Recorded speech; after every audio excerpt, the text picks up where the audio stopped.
I've experienced different types of losses, and one thing they all had in common was the feeling that my grief was like the pain of labor.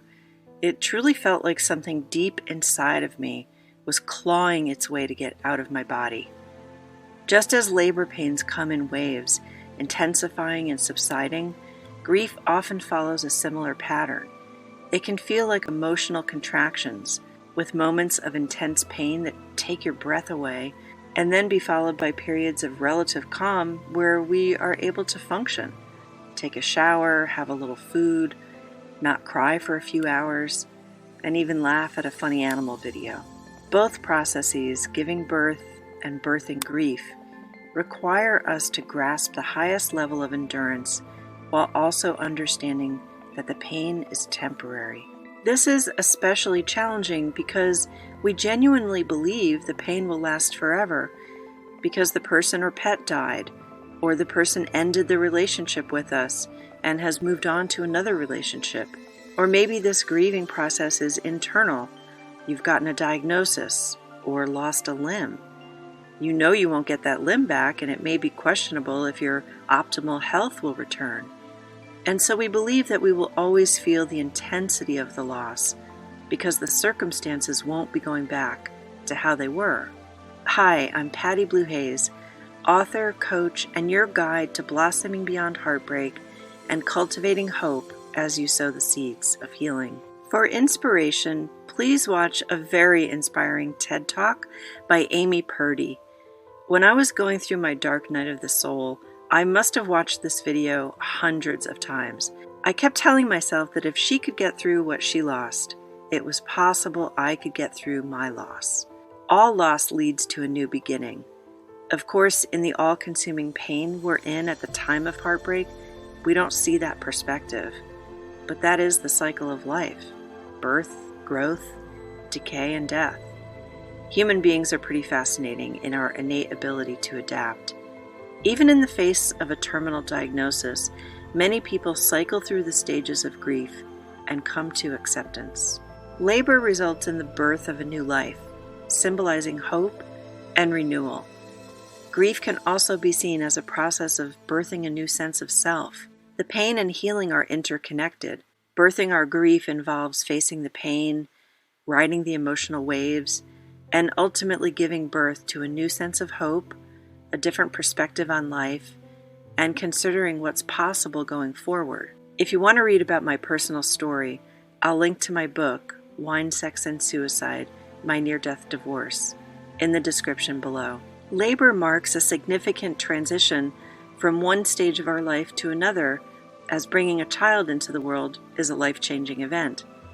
Our grief also represents a transition from life before the loss to life after loss, leading to profound transformation and the opportunity for personal growth. These are pivotal moments that shape our life's journey forward. Even in times of our greatest losses and emotional suffering, we have a choice about the meaning we give to those losses, how to get through it, and how to live our lives after the dark night of the soul. Some of us will go through life with our pain, anger, and resentment leading the way. Disappointment and bitterness will course through our veins and create a toxic environment, not only for ourselves, but for those with whom we interact. Others will go through pain and find purpose moving forward. And that is ultimately how we'd like to go through grief, in a healthy way that leads us to transmute the pain and anger into a different channel. Labor pains serve a purpose, signaling the imminent arrival of new life. Our grief, while painful, serves a purpose in catalyzing our emotional processing and allowing for adaptation to the loss. Ultimately, this can lead to greater resilience and a deeper appreciation for life, but that takes a tremendous amount of self-awareness, determination, and intention. Have you found any of this information valuable? Please leave a comment to show your support. For each person I've loved and lost through death, I've always felt the need to live life for them, to continue to hold their loving light within me. I'll often think of them with love as I engage in an activity they enjoyed, or when I observe a small moment of life they would have appreciated. With an unwanted breakup or divorce, it's particularly challenging to find the appreciation, because we can feel so betrayed and discarded. And when there is no closure with the partner, we are left to somehow come to terms with the shock and abandonment alone. I believe those are the greatest labor pains we will experience in life. The soul-shredding rejection often had me writhing in pain and wanting to be put out of my misery. Going through a death and birth simultaneously is disorienting and surreal. I recall times when I'd try to suppress the pain of the loss by acting overly optimistic and getting out and participating in life.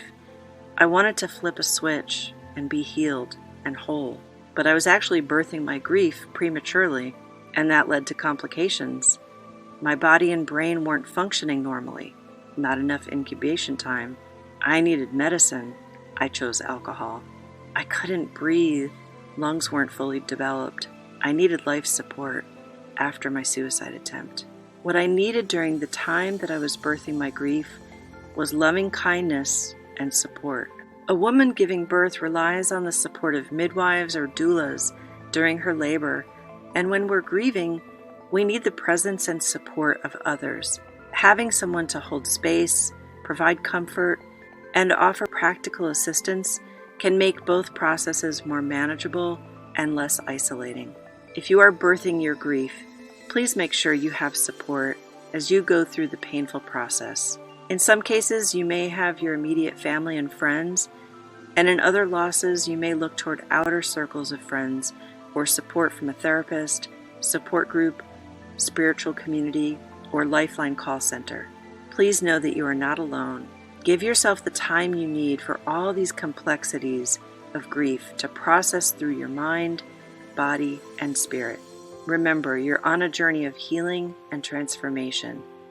The seed does not become a blossom overnight.